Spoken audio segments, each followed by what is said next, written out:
Welcome viewers, and let's do today's videos of lasers. So we're just going to do how to make a basic laser, and then we'll see what that one at the front is for. So you need the multi-purpose laser because that's where everything goes. That's like a mainframe for the AI. You need it if you want things to function. As you can see, made some modifications to the station. Made it a lot bigger. Well, gave it bigger engines anyways. So we're just gonna get some couplers, gonna put them one above, and you'll see why in a second. Now with couplers, you generally want to put them 2 spaces in between. That way when you place them, you get maximum placing efficiency on them. So with a coupler, you're going to want these laser cavities. They are how you store the energy for the laser, and they can only be connected directly to the cavity. Well, you can place them up against other blocks, but they won't connect. So now you're going to want to keep them like this, because you're going to want rooms for the pumps, which you use to put energy into the laser. So we have different types of things. We have a storage one, which gives you more energy storage. And then you have the single input cavity. This one only allows you to put a pump right above it, but this stores more energy than a regular cavity, considering this one stores 200 and this one stores 800. And yeah, the storage cavity itself stores 8,000, which, okay, I don't quite know the math for that one, but it does. So, frequency doublers. These, I believe, increase the armor piercing. Yes, they do. So this increases the amount of blocks it will go through and do damage to. So you're gonna want to make sure you have a good amount of those, because if the laser can't go through blocks and it's only attacking one block, that kind of defeats the point of it, which is where it goes through and does high damage and carves through the ship, only hitting one block at a time. Not the best.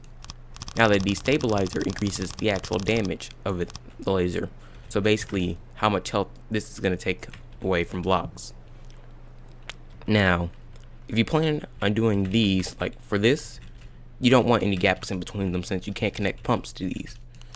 So, as you will see me do in a second, I will just get rid of these and not get rid of them, but fill these gaps in, except for right here, since this is an actual one. So, pumps. There are two types.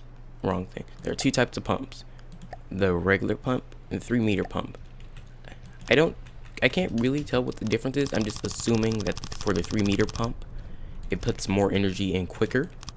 That's just my assumption, and from what I can tell, since these never really lose out that much damage, so I'm just going to assume that's how it's working right now. But as you can see, we don't have room to put 3-meter pumps at the top, because they'll interfere with it. So we're just going to put standard 1-meter pumps at the top and bottom, as you see here. And it creates a really weird effect now, because it used to be that you could only really see like gaps. You would see gaps in between each set of pumps. So it's really changed. So we're just going to go through here and put pumps everywhere and make sure we don't miss anyone. And with this, you'll have a basic way that the laser is getting energy. Now you do need engines for this, and honestly you're going to want some powerful engines for this, because this is not a very easy laser to power. Well, lasers aren't very easy to power, because for this fortress, I would probably only need maybe a 200 energy engine, even though the normal design of it doesn't have nearly that little, but that's only how much I would really need. For this, for the laser at front, I would need I don't need as big as the one I have now, but much bigger than this normal 15,000 energy production. I think I need about a 40 to 60,000 energy production. So yeah, these get pretty powerful. Now you're gonna want a way to send this laser through the blocks. So if you're just connecting it through pure connectors, then, well, this will be a single facing direction laser, and, well, it turns with the ship, so you may want to do that. Or you're going to want to do this, the transceiver. Now, transceivers go through the blocks like this, and then you will put it on the turret. The transceiver passes through all blocks. It doesn't get blocked by any. As long as it's on your ship, it'll work. That would be a neat feature to have it where you can just have like two ships running side by side, but that would be really inefficient. So for this one, we're just going to put a transceiver, make sure it's orientated correctly, even though as long as it's connected, it still works. Excuse me. And then you're going to want to place the laser combiner. Now, you have the colorer and the wavefront adjuster. Wavefront adjuster makes it to where if you want to go through smoke or laser defense shields, this will take some of that energy so where it just cuts through it easier. The colorer is a colorer, so let's just make that max size all colors.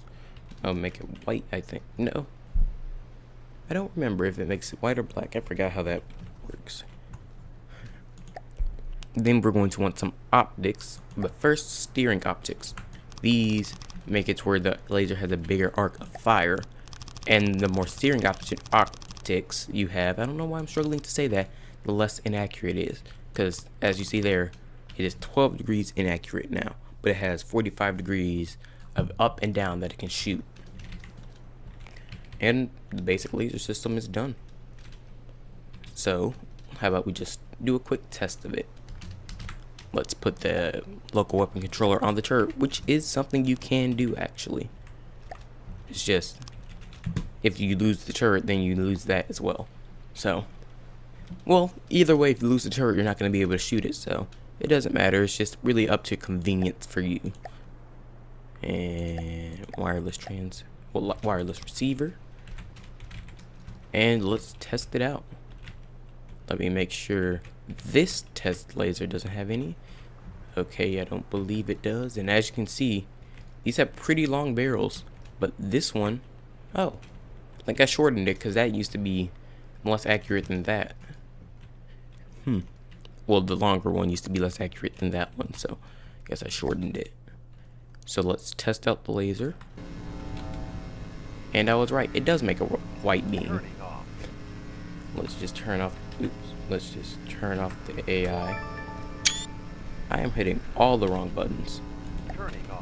And as you can see, it's doing pretty nice damage, just piercing straight through the ship. It's going through it really easily, actually. And this is a continuous laser. Now, the reason I say continuous is because this is what you can do. You can add Q switches to these. And this is why you really want to have 2 block gaps in between each of them. Because with these 2 block gaps, you can put more Q switches on it, which allows it to fire quicker. So, let's just get rid of these really quickly. Even though I don't have to, but still.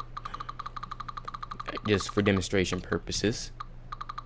We're going to get rid of these in the middle so it doesn't look like it. I left those on the other side because I forgot to hit mirror mode. Oh well. Let's just take off that part.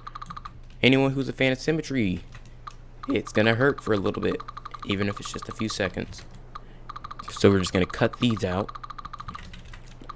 And then I will show you what the Q switches will do. I think I got rid of the right ones there. Okay. Now, what the Q switches do is they put a slight delay of firing between each one. I'm not going to show all of them. You can test it out yourself, but that's what they do. Where was it? The energy weapons. I'm used to that being called lasers because that's what it was just recently. So Q switches, for my lasers, I generally put about 4 Q switches, so it's right on the edge of being a continuous laser, but it still has the advantage of being able to charge for a second. And I still didn't put mirror mode on, so I have to go through and do all this again. I do not want that to fall over, so let me just do this. And then remember to put mirror mode on. That helps. And I think I found my problem. Okay. So, I didn't mirror, well, I didn't do this side correctly. Or either side, depending on which one, really. And then we just go back here, put them on there. So we have all 4 Q switches attached. And then we're just going to show you how it looks like now. So with all 4 Q switches, it works like a normal laser, except now it goes much quicker. So it's not a continuous beam, but it still does more damage since it's charging quicker.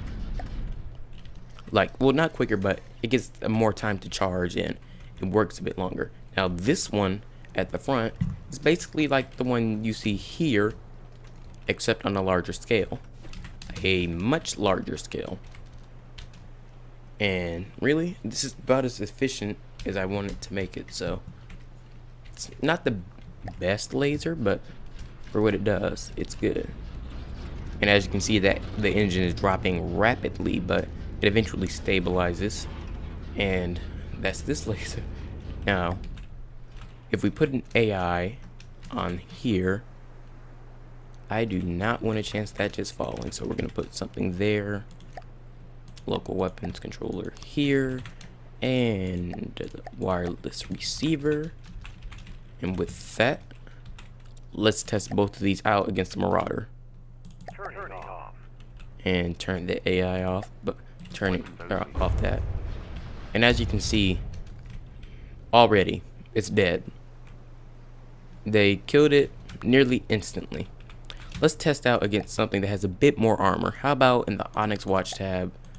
And let's go with the Bulwark. Now this is a good test for any weapon because this is a really big and tanky ship. So,